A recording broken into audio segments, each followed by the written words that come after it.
Good morning and welcome to the 12th day of Christmas. If you've been with us each of the days, congratulations. It's been great spending this time with you. If this is your first video that you're watching, the others are right there on YouTube. You can certainly go back and catch up. But thanks for spending any part of these 12 days with me here at Ascension Lutheran Church. I'm Pastor Scott. And our final reflection comes today on the 12th day of Christmas, and we'll be reading from Micah chapter 5, verses 4 to 5. And he shall stand and feed his flock in the strength of the Lord, he writes, and the majesty of the name of the Lord his God, and they shall live secure. For now he shall be great to the ends of the earth, and he shall be the one of peace. Today is the 12th day of Christmas. Tomorrow is Epiphany. On Epiphany, we celebrate the arrival of the wise men who come from the east to see the Christ child. And their arrival reminds us, not only affirms who Jesus is, but also reminds us that Jesus, while he was born into a particular place in a particular time, that he wasn't born only for the people of that region, but that Jesus was in fact born for the whole world. And in a way that we'll probably never fully understand, the news of Jesus' birth reached the ends of the earth.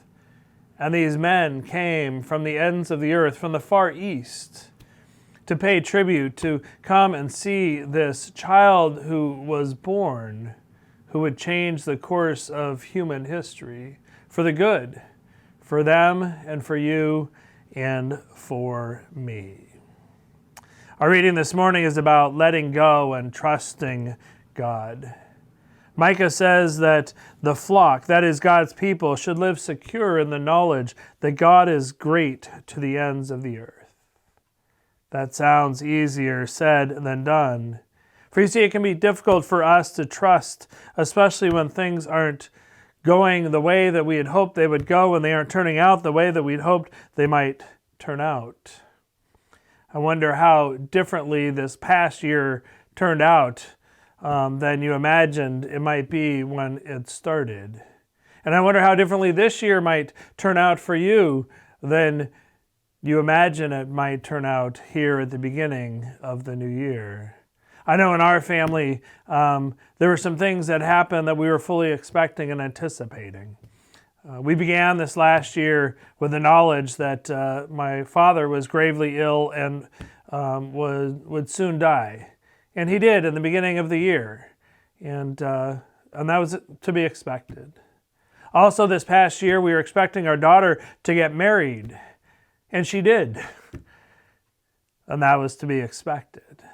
What we weren't expecting was to hear that my mother was likely going to have a diagnosis of having metastatic cancer and that her life longevity would be short. We were prepared by the doctors to receive that diagnosis pending some testing. And then in the most unexpected twist of fate, miraculous circumstances a couple of weeks ago. Prior to the end of the year, we learned that my mom wasn't in fact dying, but would live. That instead of cancer, she has another rare disease that is highly treatable and not life-threatening. We wouldn't have imagined at the beginning of the year that we would anticipate such a dire prognosis for my mom. And nor would we, in the midst of those months that we awaited the confirmation of that diagnosis, that it wouldn't be what the doctors were sure it was. And that, in fact, that she would have a new lease on life. So prior to the end of the year, instead of making final arrangements and providing for her care in her final months, we moved her back to independent living, back into a living environment that she'd enjoyed before she got sick, before her diagnosis. A couple of days ago, we talked about a reset, and she has received a reset. I bring all of those things up because we didn't know the course any of those things would necessarily take during the year, but my friends, God was present in each and every one of those circumstances. And as the picture shows on the page of the kids going down the hill on the sled, sometimes we just need to let go and trust in God.